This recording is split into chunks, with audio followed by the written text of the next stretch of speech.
Between shows like DuckTales, The Owl House, and Amphibia, you might think that the winning format in Disney TV animation hinges on character-driven stories of families setting out on big adventures. And let's be honest, those are great shows, with big adventures and memorable characters. But Disney TVA also has a great reputation for smaller stories, more fun stories that aren't focused on big adventure, but are focused on great jokes and catchy music. Things like Big City Greens or Phineas and Ferb, to go on two very opposite ends of the spectrum.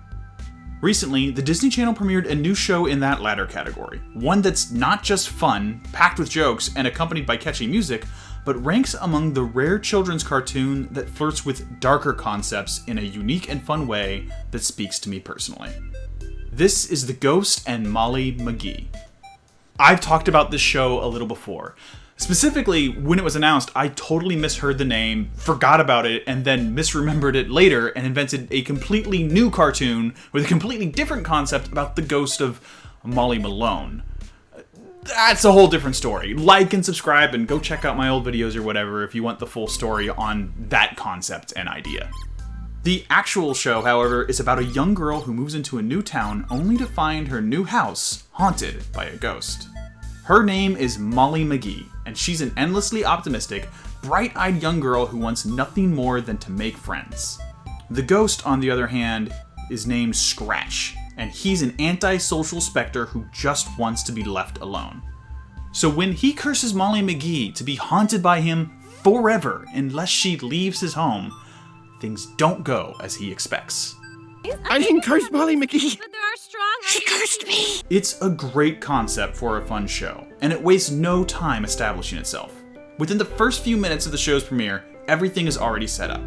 Scratch, the ghost, is cursed to a young teen who is beyond excited to have a new, permanent best friend forever bound to her, and the show hits the ground running with jokes, funny situations, and supernatural hijinks.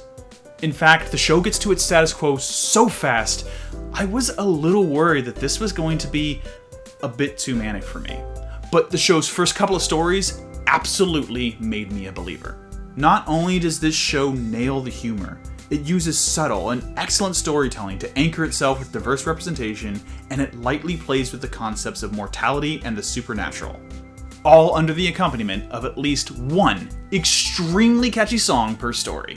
It's a combination of elements that work together wonderfully. Molly and her family serve as a great foundation for the story, not only hitting on the tropes that support Molly's almost overbearing positivity, but in ways that uses the character's cultural background to smooth over how quickly the McGees come to accept a ghost in their family. In Thailand, many houses have ghosts. Have I ever told you about Santapung, a little house within your home to honor your ghost? Tell me more about this, please. I am by no means an expert on diversity and representation in children's programming, but I thought this was a great, natural way of introducing us to Molly's family background. Bringing us along with Molly as her Nana teaches her something about her Thai culture, while also both telling us a little bit more about Molly's family, and giving Scratch the Ghost a reason to open up to the energetic little human he accidentally cursed himself to. And while that's really subtle and click, it's something that's important to a lot of viewers. These days, good representation is more and more common, but when I was growing up, a lot of kids didn't get to see characters and families that looked like their families on TV. Shows like The Ghost and Molly McGee are evidence that this is changing. And that's great, and something that means a lot to me personally. In between my last video and this one, I became a father, and it means a lot to me that my daughter will get to grow up watching shows starring multiracial families like ours.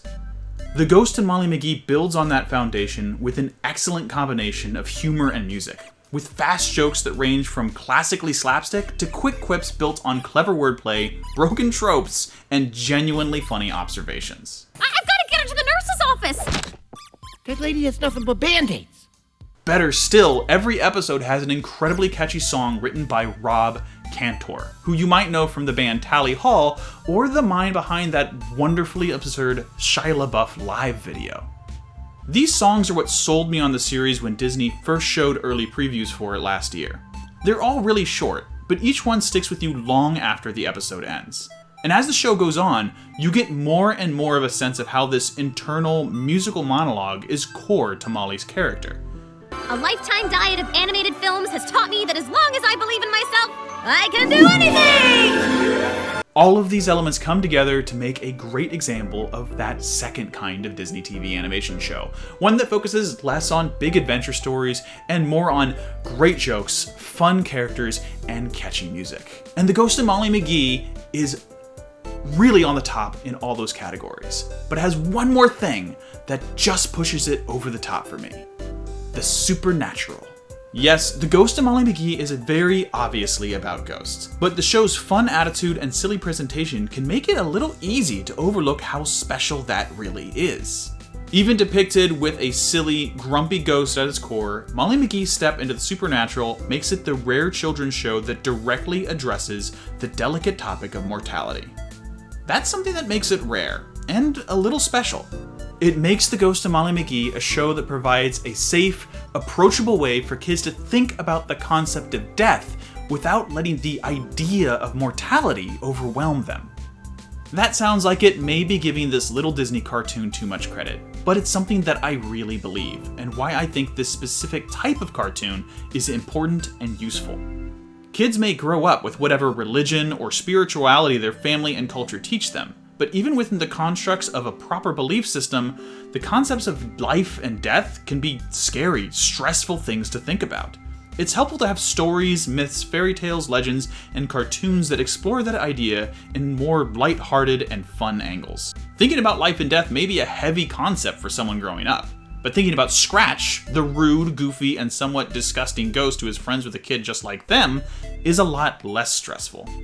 That's why I think, as a kid, despite being the kind of child that hated scary movies and could barely look at scary Halloween decorations and stuff growing up, I always liked cartoons with a scary edge. DuckTales may have been my favorite cartoon on TV, and I loved those kind of family adventure stories. But I also just couldn't get enough of shows like Beetlejuice or Ghostbusters. The Ghost of Molly McGee is a great example of a modern show that falls into that same category. That supernatural element gives the show one more angle too: the specter of a deeper subplot. Because while most of The Ghost of Molly McGee seems to be a fun series of stories about a pair of odd couple friends, flavored with fun jokes and catchy music, the show immediately establishes that the ghost world has some rules. And by making a friend and having fun, Scratch might be breaking them. It's a great setup for a potential big season closer or a bigger story arc, one that can happily sit in the background as the characters give us something fun to watch in the weekly episode format. All of this comes together to make what I think is one of the most fun Disney Channel shows in years. I still love all the big adventure stories Disney Animation has been giving us, and all of those shows have been packed with lots of great humor on their own. But it's nice to see something that fits closer to the categories of shows like Wander Over Yonder and Phineas and Ferb. Something funny, something a bit more lighthearted, and something with a little something extra that makes it special. That's it for my general review of The Ghost and Molly McGee. And while it's great to be back on YouTube talking about cartoons after several months, I don't think I'm going to be able to keep reviewing this show episode to episode. Because like I said earlier in this video, I just became a new father, and that's taking a lot more time than I expected. Even so, it's great to be back. I'm going to be watching these shows and making videos every now and then talking about what I liked about them and what I found interesting. Hopefully, you guys can stick with me, and as I get used to being a father and find more time for hobbies like YouTube, we can have some more videos. But until then, I want to thank you for being patient, and thank you, as always, for watching. Until then, take it easy, Internet.